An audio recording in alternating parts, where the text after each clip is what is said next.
and welcome. I'm Zilla, and this is my Athenaeum. And this is the relatively rare vlog. I felt the need to come to you as this is not exactly something I could do as a Praxis Sound project, even if it were approved. I'm here to speak directly to people in the USA. People who are eligible to vote and who have a choice in the matter. If you have abstained from voting, if you are uncertain about whether you want to vote, if you don't really know what the utility of your vote is, this message is for you. I'm not going to be here to tell you that voting is the most important thing you can do, because it's not. As some folks whose advice I respect are wont to say, voting is the least effective method of change, of progress. But that doesn't mean not effective.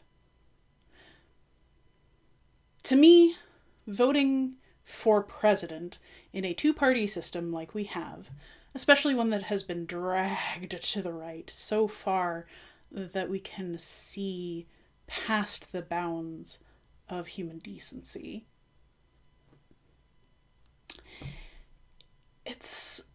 it's voting to keep on a tourniquet or deciding to let it bleed out. For me personally, I'm going to vote to keep the tourniquet on, even if I'm on the limb that's bleeding. Not because I think that that's, the only right option or the only thing to do, but because I believe it gives us time. I don't believe that Kamala Harris is a perfect angel, that she's going to fix the problems with our system, because, for one thing, no one person can. No one president ever could. And for another thing, she's just not that person. She's not interested in changing things in the way that I would want to change them. She has said some pretty horrible things, and she's done some pretty terrible things, and honestly, I don't see a great deal of difference between her and a lot of the other candidates that have been put forth by the Democratic Party. But I will say this. Preventing Donald Trump from becoming president again by legitimate means, sending the message to the Trumpadors that we don't want fascism. To me, that's important. And I think it's important in a general sense. We don't really get to choose other candidates now. I wish that were what we had. I wish we had someone better. I wish we had a better system. And I wish, honestly, genuinely wish, that we didn't have a system that enables this kind of terrible choice between someone who outright wants to kill a lot of people and someone who will allow someone else to continue killing a lot of people. That's not great, But I don't want fascism. And that's what Trump promises. In arguments against using your vote for Kamala Harris, I have heard some totally legitimate things, and I am not going to sit here and tell you that if you have come to that conclusion and you believe it with your heart that is the right thing to do, I'm not going to tell you you're wrong, because I'm not in your shoes. It may not make a difference to you. If you are on the limb that is dead already, voting for the tourniquet is not really a big deal. But I don't believe a vote is an endorsement. I don't have to love the Democratic Party to know that things will be a lot worse, a lot faster for more people if Trump wins. if we send the message that we as a whole don't really care to keep the fascists out of power.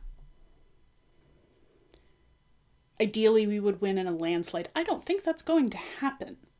Then again, ideally, we would be voting for, the party of socialism and liberation, and not just have them there as a protest vote. I can imagine better scenarios still. The thing is, there's a lot of utility in making your voice against fascism heard. Even in a state that is probably already decided. There's utility in a protest vote too, in a state that is already decided. But I'm not as sure this time around how many states are already decided. In any case, what matters much more than any part of the presidential vote are the down ballot votes. Because that's where the actual boots on the ground change happens. You need to look at your ballot. You need to go in knowing what's on there. And you need to cast your vote for the people who will make your local neighborhood better. You need to look at the ballot questions that are available to you and ask yourself, will this make my world a better, safer, happier place? Or will it make it worse? And if you don't know, it's okay not to know. Do research. And if you still don't know, well, okay. Have an opinion as much as you can, and try to make that an informed opinion. I know I personally, weeks ago, went all the way through every single decision on my ballot. And not only researched who and what was going on, but wrote up an analysis for the people who might be voting along with me. I bet there are people who have done that near you, at least in pieces. And that's really important. Now look, I'm not going to sit here and tell you that if you choose not to vote, that you're not doing your duty as a leftist or whatever. That's not the case. And neither is it not doing your duty as a leftist to vote, as I've heard some people argue. I think that voting is what we have. And we can't ignore what exists in favor of what hasn't been built yet. But don't ever let voting be the end of what you do. Because there is so much more out there that you can help with. If you don't know what to do, I want you to take this as an opportunity to go back and watch my Praxis Town Projects playlist to get some ideas of what you can do personally. But don't let your opportunities go to waste in favor of a dream that you have no idea how to reach. Organize. Be in solidarity. Listen to the marginalized voices around you crying out for help, for solidarity, for allyship. And please try to stay safe and to keep others safe as we enter a time that promises to be full of turmoil. Because no matter what happens,